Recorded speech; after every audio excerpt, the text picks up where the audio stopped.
শত্রুর সঙ্গে আরো অনেক লড়াই চালিয়ে যেতে হবে, আরো অনেক সংগ্রাম করতে হবে, আরো অনেক ত্যাগ আর কোরবানি স্বীকার করতে হবে। রক্ত দেওয়া শুরু করেছি, রক্ত দিতে থাকতে হবে। এই রক্তের স্রোত পেয়েই আল্লাহর দ্বীন দুনিয়ার প্রান্তে প্রান্তে পৌঁছে যাবে। খন্দক হলো ইসলাম একটার পর একটা ধাপ অতিক্রান্ত করলো। একদিকে মক্কার কুরাইশদেরকে মোকাবেলা করতে লাগলো, মদিনার অভ্যন্তরে ইসলাম শক্তিশালী হতে লাগলো। একটার পর একটা ইহুদি জাতি বিশ্বাসঘাতকতা করতে আরম্ভ করলো। যখনই কোনো বিশ্বাসঘাতকতা সামনে এসেছে, আমার নবী সব অপরাধ ক্ষমা করেছেন, গাদ্দারি এবং বিশ্বাসঘাতকতার অপরাধ কোনোদিন ক্ষমা করেন নাই। আল্লাহর নবীর জিন্দেগিতে একমাত্র অপরাধ, যেই অপরাধ নবীজি ক্ষমা করেন নাই, সেই অপরাধের নাম হলো কওম এবং মিল্লাতের সাথে গাদ্দারি।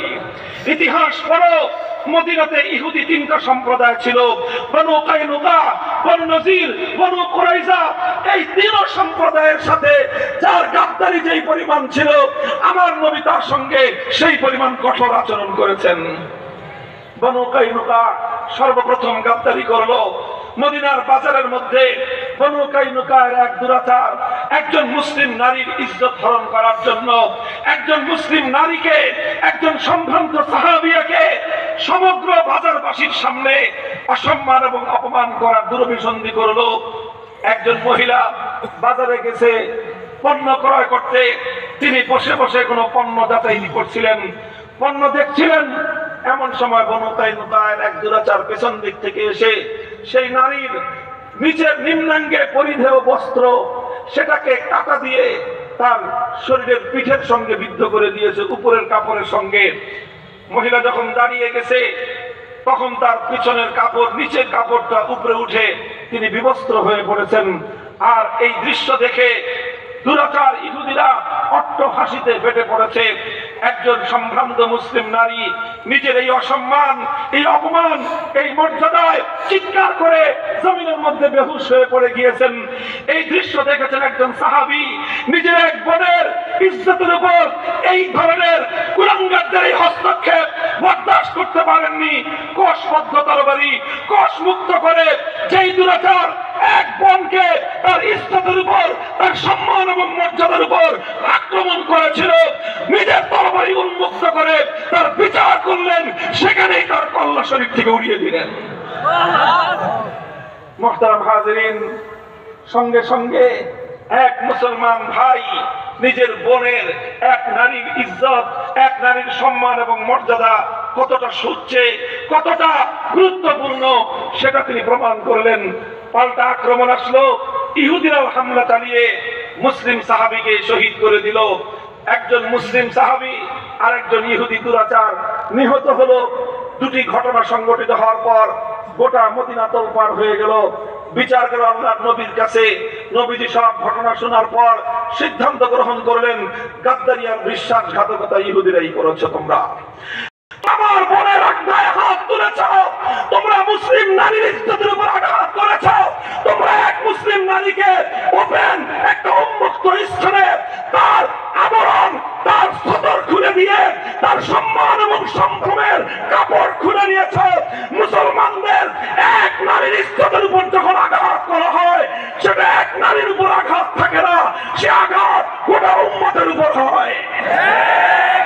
সর্বপ্রথম আমার নবী সেই শিক্ষা দিলেন, যেই বনু কাইনুকা এক মুসলিম নারীর ইজ্জত নিয়ে চিনিমিনি খেলেছে, আমার নবী তাদেরকে সময় দিলেন 3 দিনের মধ্যে আমাদের মদিনা ছেড়ে যাবা। 3 দিন পর বনু কাইনুকার গাদ্দার এবং বিশ্বাসঘাতকদেরকে, যাদেরকে মদিনায় পাওয়া যাবে, গর্দান উড়িয়ে দেওয়া হবে।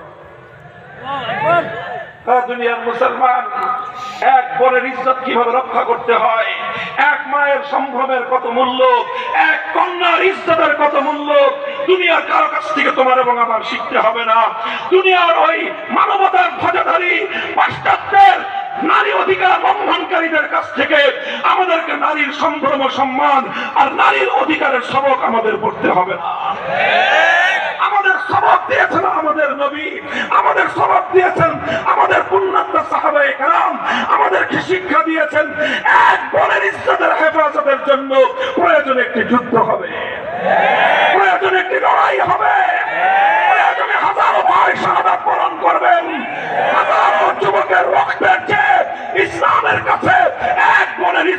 দাম বেশি।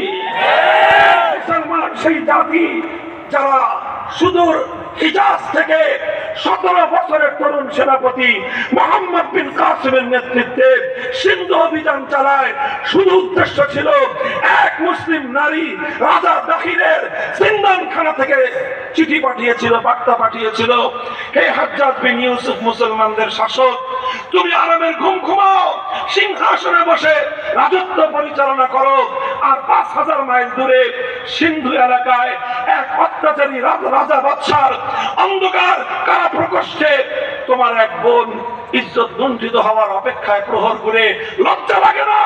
বোনের ইজ্জতের নিরাপত্তা যদি দিতে না পারো, হে মুসলিম শাসকরা, ক্ষমতায় থাকবার কোনো অধিকার তোমাদের নাই।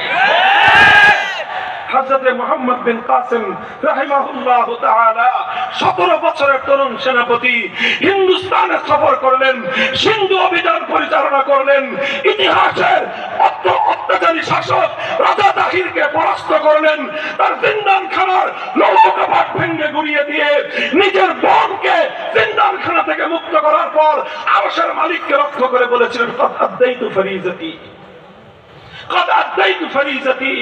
হে মুসলিম যুবকেরা, আজ আমি আর তুমি আমরা পরিতৃপ্তের সঙ্গে জীবন যাপন করছি, আমরা তৃপ্তির ঠেকুর তুলতেছি, অথচ অন্য দেশ নয়, বার্মা, সিরিয়া, মারবা, কাশ্মীর আর ফিলিস্তিনের গাজ্জা নয়, আজ তোমার পবিত্র ভূমি শাহজালাল সামাকদুমদের 90% মুসলমানদের এই জমিনে মুসলিম নারীদের, মুসলিম কন্যাদের, মুসলিম বোনদের ইজ্জত নিয়ে ছিনিমিনি খেলার জন্য ইসকনের মতো জঙ্গিবাদী, ইসলাম বিরোধী, দেশ বিরোধী অপশক্তি কাজ করতেছে।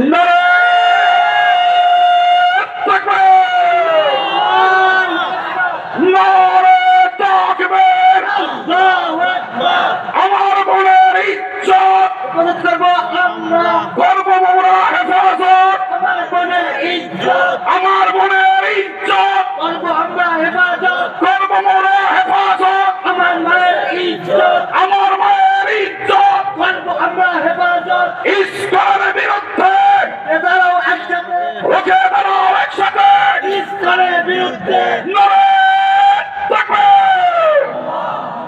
আমি আমার বাংলার মুসলিম যুবকদেরকে বলতে চাই, শুধু মাদ্রাসার ছাত্র নয়, হে স্কুল, কলেজ, ইউনিভার্সিটির জুলাই যোদ্ধারা, যারা রক্ত দিয়ে বাংলার ইতিহাস নতুন ভাবে তৈরি করেছো, যারা বাংলার মাটিতে 100 বছরের সর্বশ্রেষ্ঠ কৃতিত্ব অর্জন করেছো, হে আমার ওই সকল গর্বিত যুবকরা, আমি তোমাদেরকে জিম্মাদারি দিতে চাই, প্রতিটি পাড়ায় পাড়ায়, প্রতিটি মহল্লায় মহল্লায়, প্রতিটি গ্রামে গ্রামে মুসলিম মায়েদের, মুসলিম বোন এবং কন্যাদের ইজ্জতের হেফাজতের জন্য ইসকনের বিরুদ্ধে কার্যকর মোকাবেলা করবার জন্য ভাগাও ট্রিপ নামে তাদের এই ষড়যন্ত্রের বিরুদ্ধে সামাজিক প্রতিরোধ গড়ে তুলতে হবে। মুসলমান ভাইয়েরা, বোনদের ব্যাপারে জিম্মাদার, দায়িত্ববান হও।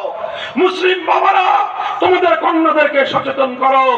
মুসলিম সমাজ, তোমরা তোমাদের নারীদের ইজ্জতের হেফাজতের জিম্মাদারি গ্রহণ করো।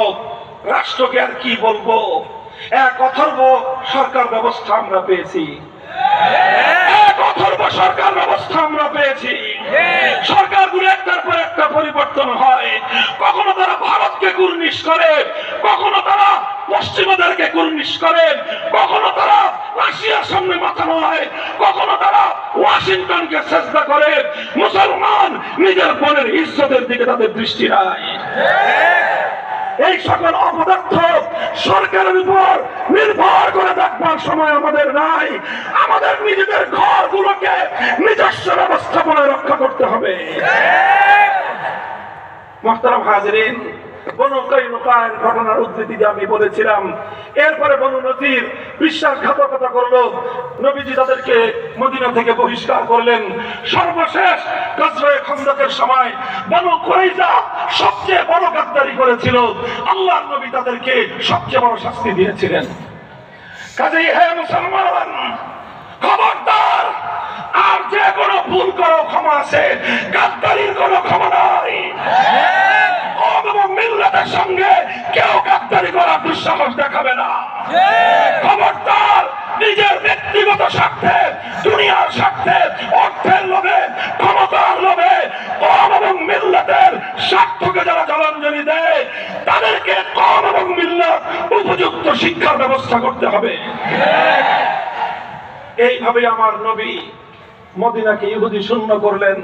গোটা মদিনা ইসলামের জন্য একেবারেই খালেস আর পিওর হয়ে গেল।